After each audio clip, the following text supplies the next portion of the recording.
सतगुरु की साजी नवाजी, गुरु प्यारी साध संगत जी, बड़े प्रेम और सत्कार से कहना जी, धन निरंकार जी। साध संगत जी, आज का टॉपिक है संत की बातों का कीमत ना जानने के कारण उनका लाभ उठाते हैं या उन बातों को व्यर्थ गवाते हैं। साध संगत जी, दास एक कहानी के द्वारा समझाएगा। साध संगत जी, एक राजा शिकार करने जंगल में गया था।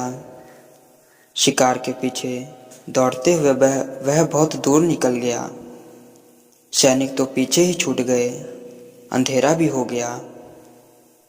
अब इस जंगल में यह रात कैसे बीतेगी, यह विचार उसको मारे दे रहा था कि तभी उसे दूर एक रोशनी दिखाई दी। रोशनी है तो जरूर कोई मनुष्य वहां होगा ही। तो वह रोशनी की ओर बढ़ चला।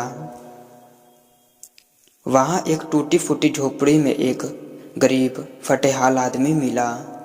मजबूरी थी, दूसरा कोई चारा ना था। राजा वहीं रुक गया।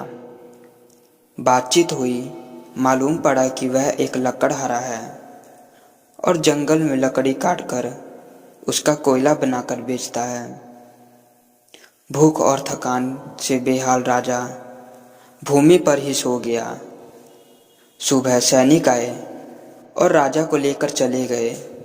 उसकी दरबार में पहुंचते ही राजा ने उस लकड़हारे को बुलवाकर अपनी जान बचाने की खुशी में 100 एकड़ का चंदन का बाग उसे इनाम में दे दिया।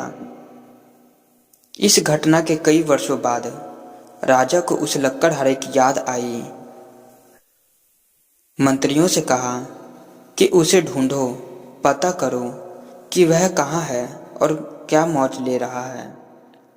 मंत्रियों ने उसे बहुत जगह खोजा और उनकी हैरानी की कोई सीमा ना रही जब उन्होंने उस लकड़हारे को उसी जंगल की उसी टूटी फूटी झोपड़ी में उसी हाल में पाया।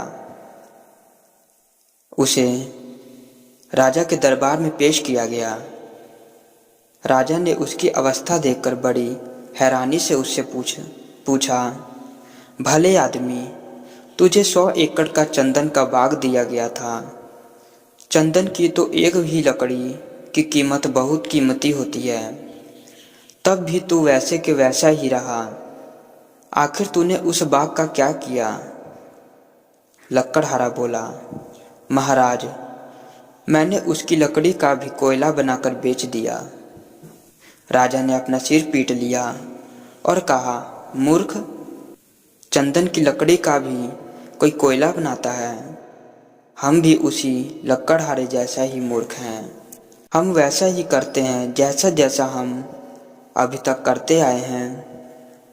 साध संगत, संत लाख कृपा करते हैं, कीमती से कीमती ज्ञान की बात बताते हैं, पर हम उन बातों की वास्तविक कीमत ना जानने के कारण उनका लाभ नहीं उठा पाते। हम भी उनका कोयला ही बनाते हैं। साध संगत जी, इसी तरह संत की बातों का कीमत ना जानने के कारण उसका हम लाभ नहीं उठाते, उन बातों को व्यर्थ ही गवाते हैं।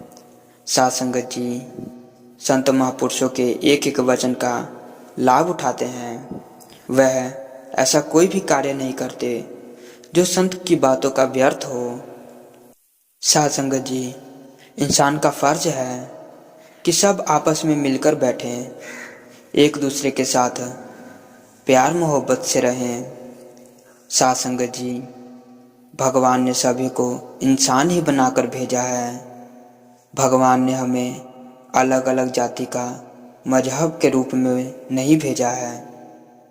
अगर भगवान हमें इस प्रकार भेजता तो हमारे शरीर पर कोई ना कोई निशान लगाकर भेजता, जिससे यह मालूम होता कि यह हिंदू है, यह मुसलमान है, यह सिख है, यह ईसाई है। साध संगत जी, परमात्मा ने हमारी केवल एक ही जाति बनाई है और वह है मनुष्य। लेकिन इंसान जब अपनी असलियत से, इंसानियत से गिर जाता है तो इसका कर्म भी पशुओं जैसा बन जाता है। यह अपने कर्मों को भूल जाता है, अपने मार्ग से भटक जाता है। साध संगत जी, जितने भी पूर्ण महात्मा संसार में आए, उन्होंने इंसान को इंसान के साथ जोड़ा, कभी अलग नहीं किया। महात्माओं ने यही संदेश दिया है कि धर्म जोड़ता है, तोड़ता नहीं। महात्मा शांत और सजग रहता है। जो भी इसके नज़दीक आता है उसे अपनी मीठी वाणी से शीतल कर देता है और इन्हें मिलजुल कर रहने की शिक्षा देता है। सतगुरु के चरणों में अरदास है, सबके जीवन में खुशियाँ हो, हर घर में रौनक हो, हर चेहरे पर मुस्कान हो, श्वास श्वास में सिमरन हो, सेवा की लगन हो, सत्संग से जुड़ा मन हो, सतगुरु के चरणों में समर्पित जीवन हो। कृपा करो गुरुदेव, सब पर कृपा करो। साध संगत जी, इसी तरह और समय ना लेते हुए दास इन्हीं वचनों से अब सभी संत महापुरुषों से आज्ञा लेगा। और यदि कोई ऐसे वचन बोल गए हों जो आपको बुरा लगा हो तो दास को बख्श लेना।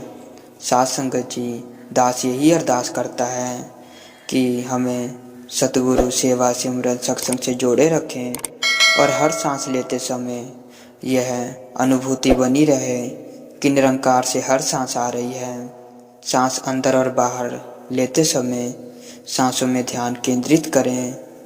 साध संगत जी, माता पिता और भाई बहना कोई न जिसका नाती रहे, निरंकार ही उस बंदे का हरदम संगी साथी रहे। साध संगत जी, बड़े प्रेम से कहना जी, धन निरंकार जी।